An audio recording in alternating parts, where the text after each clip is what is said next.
Makasih. Ibu-ibu, terutama yang janda, kalau ditelepon suaminya orang, jangan suaramu mendayu-dayu seperti tadi. Ini tadi bukan kencang, ini namanya syahdu. Suara begini yang kasih nafsu kita lagi-lagi. Assalamualaikum ibu. Waalaikumsalam. Bagaimana suaminya orang tidak tergoda? Lagi di mana ibu? Di rumah aja pak. Coba dong yang keras. Assalamualaikum. Waalaikumsalam. Lagi di mana ibu? Di rumah. Lagi ngapain? Apa kau tanya-tanya? Oh, enggak, diteleponnya lagi kau besok. Ini Waalaikumsalam. Caleda. Wih, ada juga Bugis di sini. Wih, boleh tahan ini bubuhan Bugis. Saya ke Banjarmasin, banyak orang Bugis. Saya pergi Kota Baru, banyak orang Bugis. Saya pergi Pagatan, bahasa Bugis orang di sana.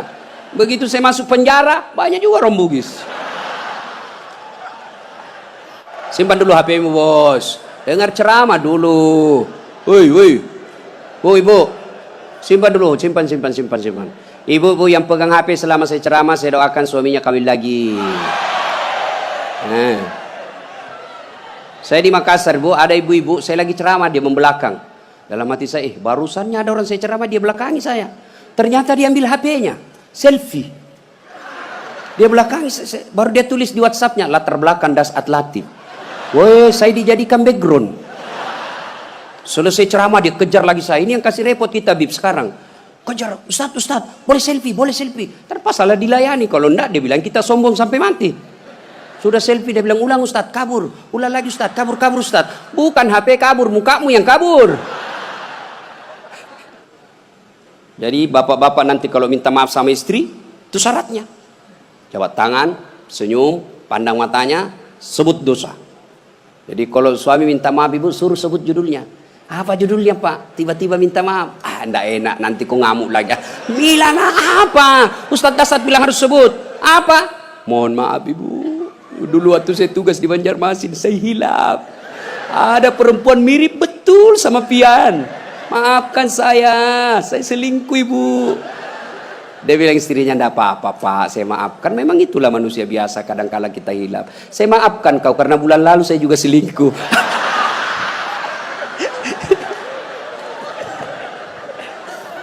Ibu-ibu, ini sebenarnya bapak-bapak banyak selingkuh gara-gara ibu-ibu juga. Bagaimana suamimu tidak selingkuh kalau kau marah-marah aja terus di rumah? Dia kira enak jadi suami nih ibu-ibu ini. Kira enak. Di kantor kita dimarah-marahi sama pimpinan. Di jalan macet, kadang-kala kehujanan. Ya, di warung kopi masuk WhatsApp tagihan. Sampai di rumah dimaki-maki lagi kita sama istri. Bagaimana kita tidak cepat sakaratil maut? Ini perempuan sekarang seperti cuaca, susah ditebak perasaannya.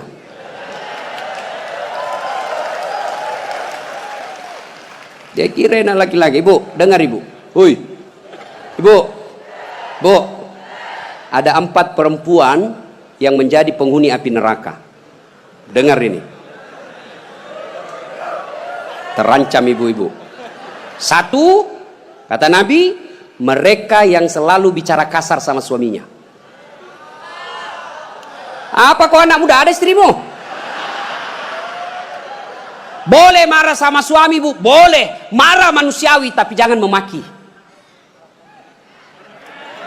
Ini kalau marah la haula wala quwata illa billah, keluar semua kebun binatang di mulutnya. Bagaimana kita betah di rumah kalau ngomel aja kerjanya? Jadi, hei bu, coba dengar itu laki-laki, coba lihat itu laki-laki. Kami pikir ibu bagaimana supaya ibu bisa pakai AC di kamar. Pak, kami pikir bagaimana supaya ibu bisa pakai emas pulang kampung dihargai sama keluarga. Kami pikir bagaimana supaya kalian bisa dibelikan mobil supaya tidak hitam kulitmu.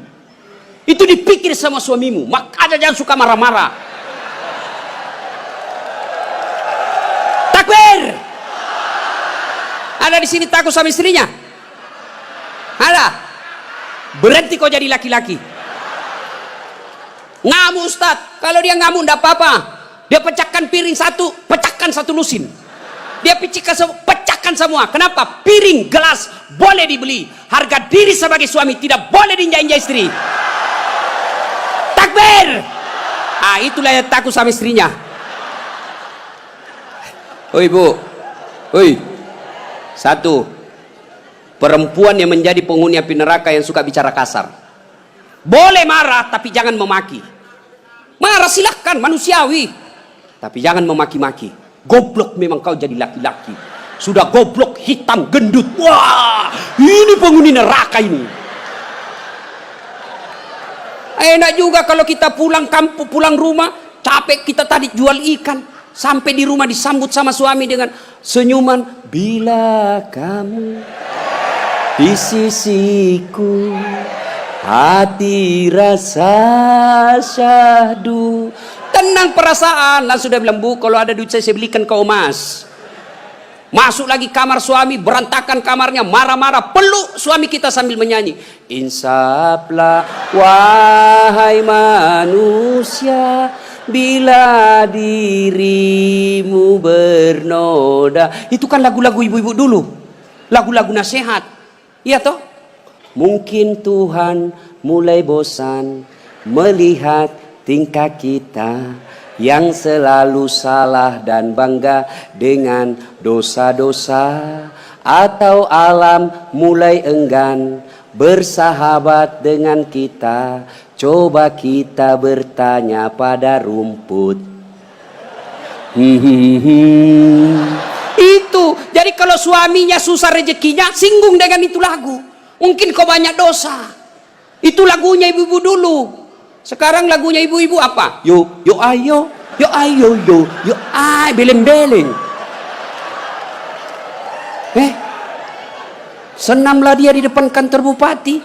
Ibu-ibu di depan, bajunya sempit, roknya sempit. Bapak-bapak di belakang. Ibu-ibu di depan dah jadi pelatih. 1, 2, bapak-bapak di belakang. 3. Bagaimana enggak beleng-beleng semua ini? Putar ke kiri.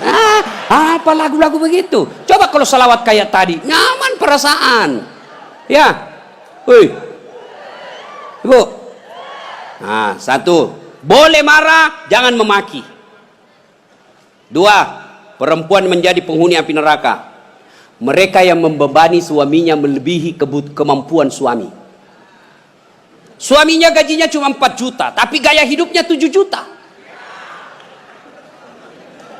Kayaknya banyak penderita di sini ya. Hei, ibu-ibu, kenapa kita miskin? Karena kehidupan, gaya hidup kita melebihi rezeki. Allah kasih rezeki 5 juta 1 bulan, tapi gaya hidupnya 8 juta. Akhirnya apa? Ngambil kredit. Tidak bisa tenang. Coba kalau gaji kita 5 juta, gaya hidup kita 3 juta, insya Allah tenang perasaan. Kita miskin karena melebihi kemampuan kita. Maka suami kalau rezekinya 3 juta, jangan kau bebani.